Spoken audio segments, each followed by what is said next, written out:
मानव मात्र के कल्याण के लिए परम श्रद्धेय श्री स्वामी रामसुखदास जी महाराज के लेखों का एक अनूठा संग्रह।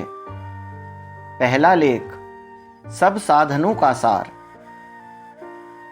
जीव मात्र का स्वरूप चिन्मय सत्ता मात्र है। वह सत्ता सत्य रूप, चित्त रूप और आनंद रूप है। वह सत्ता नित्य निरंतर ज्यों की त्यों निर्विकार असंग रहती है।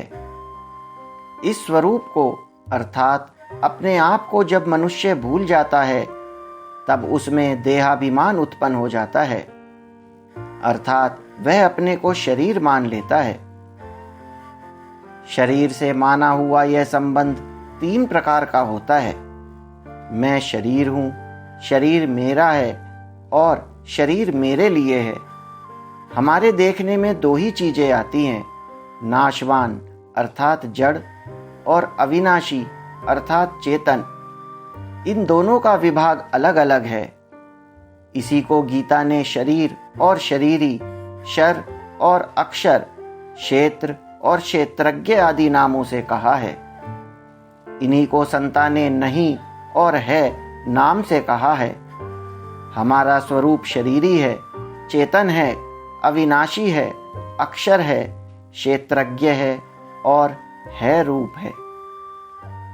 जो हमारा स्वरूप नहीं है वह शरीर है, जड़ है, नाशवान है, शर है, क्षेत्र है और नहीं रूप है। जो है वह रूप है, वह नित्य प्राप्त है और जो नहीं रूप है वह मिलता है और बिछुड़ जाता है। एक मार्मिक बात है कि है को देखने से शुद्ध है नहीं दिखता, पर नहीं को नहीं रूप से देखने से शुद्ध है दिख जाता है। कारण यह है कि मैं शुद्ध, बुद्ध और मुक्त आत्मा हूं। इस प्रकार है पर विचार करने में हम मन बुद्धि लगाएंगे, वृत्ति लगाएंगे तो है के साथ नहीं अर्थात मन, बुद्धि, वृत्ति, मैंपन भी मिला रहेगा। परंतु मैं शरीर नहीं हूं, शरीर मेरा नहीं है और शरीर मेरे लिए नहीं है। इस प्रकार नहीं को नहीं रूप से विचार करने पर वृत्ति भी नहीं में चली जाएगी और शुद्ध है शेष रह जाएगा। उदाहरणार्थ, झाड़ू के द्वारा कूड़ा करकट दूर करने से उसके साथ झाड़ू का भी त्याग हो जाता है और साफ मन और साफ मकान शेष रह जाता है। तात्पर्य यह हुआ कि मैं आत्मा हूं। इसका मन से चिंतन तथा बुद्धि से निश्चय करने पर वृत्ति के साथ हमारा संबंध बना रहेगा, परंतु मैं शरीर नहीं हूं। इस प्रकार विचार करने पर शरीर और वृत्ति दोनों से संबंध विच्छेद हो जाएगा और चिन्मय सत्ता रूप शुद्ध स्वरूप स्वतः शेष रह जाएगा। इसलिए तत्व प्राप्ति में निषेधात्मक साधन मुख्य है। निषेधात्मक साधन में साधक के लिए तीन बातों को स्वीकार कर लेना आवश्यक है। मैं शरीर नहीं हूं, शरीर मेरा नहीं है और शरीर मेरे लिए नहीं है। जब तक साधक में यह भाव रहेगा कि मैं शरीर हूं और शरीर मेरा तथा मेरे लिए है, तब तक वह कितना ही उपदेश पढ़ता सुनता रहे और दूसरों को सुनता रहे, उसे शांति नहीं मिलेगी और कल्याण भी नहीं होगा। इसलिए गीता ने आरंभ में ही भगवान के साधक के लिए इस बात पर विशेषतः जोर दिया है कि जो बदलता है, जिसका जन्म और मृत्यु होती है, वह शरीर तुम नहीं हो। मैं शरीर नहीं हूं। सर्वप्रथम साधक को यह बात अच्छी तरह से समझ लेनी चाहिए कि मैं चिन्मय सत्ता रूप हूं, शरीर रूप नहीं हूं। हम कहते हैं कि बचपन में जो था वही मैं आज हूं। शरीर को देखे तो बचपन से लेकर आज तक हमारा शरीर इतना बदल गया है कि उसको पहचान भी नहीं सकते। फिर भी हम वही हैं, यह हमारा अनुभव कहता है। बचपन में मैं खेलता कूदता था, बाद में मैं पढ़ता था, आज मैं नौकरी धंधा करता हूं। सब कुछ बदल गया, पर मैं वही हूँ, कारण कि शरीर एक क्षण भी ज्यों का त्यों नहीं रहता, निरंतर बदलता रहता है। तात्पर्य यह हुआ कि जो बदलता है वह हमारा स्वरूप नहीं है, जो नहीं बदलता वही हमारा स्वरूप है। हमने अब तक असंख्य शरीर धारण किए, पर सब शरीर छूट गए, हम वही रहे।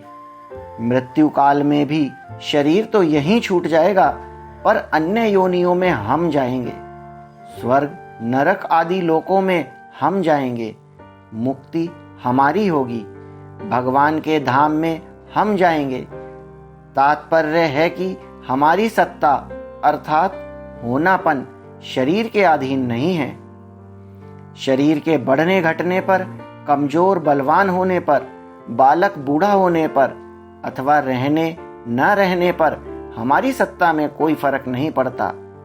जैसे हम किसी मकान में रहते हैं तो हम मकान नहीं हो जाते, मकान अलग है, हम अलग हैं। मकान वहीं रहता है, हम उसको छोड़कर चले जाते हैं। ऐसे ही शरीर यहीं रहता है, हम उसको छोड़कर चले जाते हैं। शरीर तो मिट्टी हो जाता है, पर हम मिट्टी नहीं होते।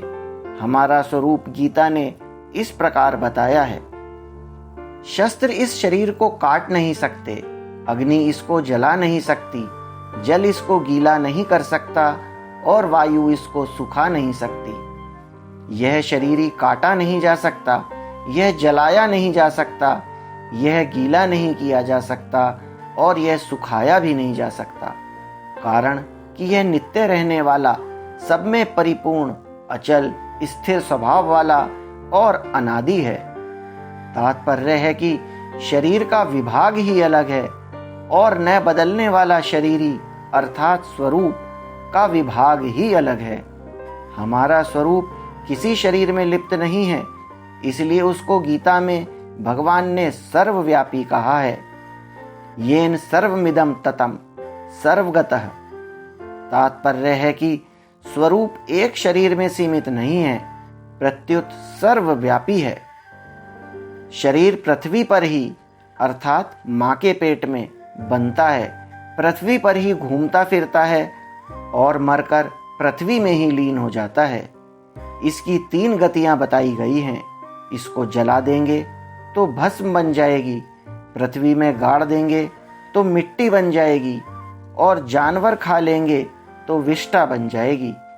इसलिए शरीर मुख्य नहीं है, प्रत्युत हमारा स्वरूप मुख्य है।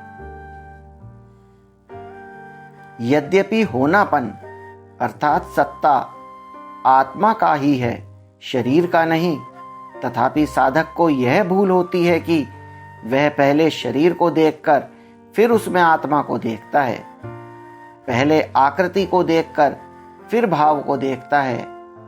ऊपर लगाई हुई पॉलिश कब तक टिकेगी? साधक को विचार करना चाहिए कि आत्मा पहले थी या शरीर पहले था। विचार करने पर सिद्ध होता है कि आत्मा पहले थी और शरीर पीछे है, भाव पहले है और आकृति पीछे है। इसलिए हमारी दृष्टि पहले भाव रूप आत्मा अर्थात स्वरूप की तरफ जानी चाहिए, शरीर की तरफ नहीं। जैसे भोजनालय भोजन करने का स्थान होता है, ऐसे ही शरीर सुख दुख भोगने का स्थान है। सुख दुख भोगने वाला शरीर नहीं होता, प्रत्युत शरीर से संबंध जोड़ने वाले हम स्वयं होते हैं। भोगने का स्थान अलग होता है और भोगने वाला अलग होता है। शरीर तो ऊपर का चोला है, हम कैसा भी कपड़ा पहने, कपड़ा अलग होता है, हम अलग होते हैं। जैसे हम अनेक कपड़े बदलने पर भी एक ही रहते हैं, अनेक नहीं हो जाते हैं, ऐसे ही अनेक योनियों में अनेक शरीर धारण करने पर भी हम स्वयं एक ही हैं, वही के वही रहते हैं। जैसे पुराने कपड़े उतारने पर हम मर नहीं जाते और नए कपड़े पहनने पर हम पैदा नहीं हो जाते हैं, ऐसे ही पुराने शरीर छोड़ने पर हम मर नहीं जाते और नया शरीर धारण करने पर हम पैदा नहीं हो जाते। तात्पर्य है कि शरीर जन्मता मरता है हम नहीं जन्मते मरते। अगर हम मर जाएं तो फिर पाप पुण्य का फल कौन भोगेगा? अन्य योनियों और स्वर्ग नरक आदि लोकों में कौन जाएगा? बंधन किसका होगा? मुक्त कौन होगा? हमारा जीवन इस शरीर के अधीन नहीं है। हमारी आयु बहुत लंबी है, अनादि और अनंत है। महासर्ग और महाप्रलय हो जाए तो भी हम जन्मते मरते नहीं हैं, प्रत्युत ज्यों के त्यों रहते हैं। सर्गे अपि नोपजायन्ते प्रलय, न व्यथन्ति च। हमारा और शरीर का स्वभाव बिल्कुल अलग अलग है। हम शरीर के साथ चिपके हुए हैं, शरीर के साथ मिले हुए नहीं हैं। शरीर भी हमारे साथ चिपका हुआ है, हमारे साथ मिला हुआ नहीं है। जैसे शरीर संसार में रहता है, ऐसे हम शरीर में रहते हैं। शरीर के साथ हमारा मिलना कभी हुआ ही नहीं, है ही नहीं और होगा ही नहीं, हो सकता ही नहीं। वास्तव में हमें शरीर की जरूरत नहीं है। शरीर के बिना भी हम स्वयं मौज से रहते हैं। तात्पर्य है कि शरीर के न रहने पर हमारा कुछ भी नहीं बिगड़ता। अब तक हम असंख्य शरीर धारण कर करके छोड़ चुके हैं, पर उससे हमारी सत्ता में क्या फर्क पड़ा? हमारा क्या नुकसान हुआ? हम तो ज्यों के त्यों ही हैं। भूतग्रामे से एवायम भूत्वा भूत्वा प्रलीयते। शरीर, इंद्रियां, मन, बुद्धि और अहंकार, इन सब के अभाव का अनुभव तो सबको होता है, पर अपने अभाव का अनुभव कभी किसी को नहीं होता। उदाहरणार्थ, सुषुप्ति अर्थात गाढ़ निद्रा के समय हमें शरीर आदि के अभाव का अनुभव होता है, क्योंकि कोई भी व्यक्ति ऐसा नहीं कहता कि सुषुप्ति में मैं नहीं था, मर गया था। कारण कि शरीर आदि के अभाव का अनुभव होने पर भी हमें अपने अभाव का अनुभव नहीं होता। तभी जागने पर हम कहते हैं कि मैं बड़े सुख से सोया और कुछ भी पता नहीं था। सुषुप्ति में भी हमारा होना ज्यों का त्यों था। इससे सिद्ध हुआ कि हमारा होनापन शरीर, इंद्रिय, मन, बुद्धि और अहंकार के अधीन नहीं है। स्थूल, सूक्ष्म और कारण सब शरीरों का अभाव होता है, पर हमारा अभाव नहीं होता। हमारा स्वरूप स्वतः स्वाभाविक असंग है। असंगो हयम पुरुषः देहे अस्मिन् पुरुषः परः। इसलिए शरीर के साथ अपना संबंध मानते हुए भी वास्तव में हम शरीर से लिप्त नहीं होते। शरीर का संग करते हुए भी वास्तव में हम असंग रहते हैं। तभी भगवान कहते हैं, शरीरस्थ ओ अपि कौन्तेय न करोति न लिप्यते।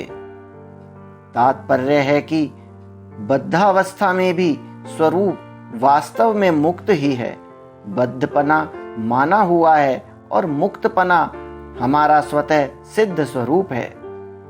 जैसे अंधकार और प्रकाश आपस में नहीं मिल सकते, ऐसे ही शरीर अर्थात जड़, नाशवान और स्वरूप अर्थात चेतन, अविनाशी आपस में नहीं मिल सकते। कारण कि शरीर संसार का अंश है और हम स्वयं परमात्मा के अंश हैं। एक ही दोष अथवा गुण स्थान भेद से अनेक रूपों से प्रकट होता है। शरीर को अपने से अधिक महत्व देना अर्थात शरीर को अपना स्वरूप मानना मूल दोष है, जिससे संपूर्ण दोषों की उत्पत्ति होती है।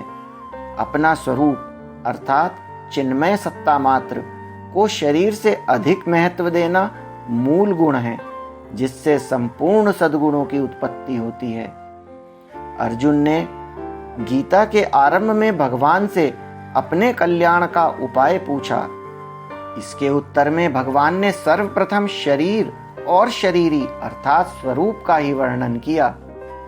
इससे सिद्ध होता है कि जो मनुष्य अपना कल्याण चाहता है, उसके लिए सबसे पहले यह जानना आवश्यक है कि मैं शरीर नहीं हूं।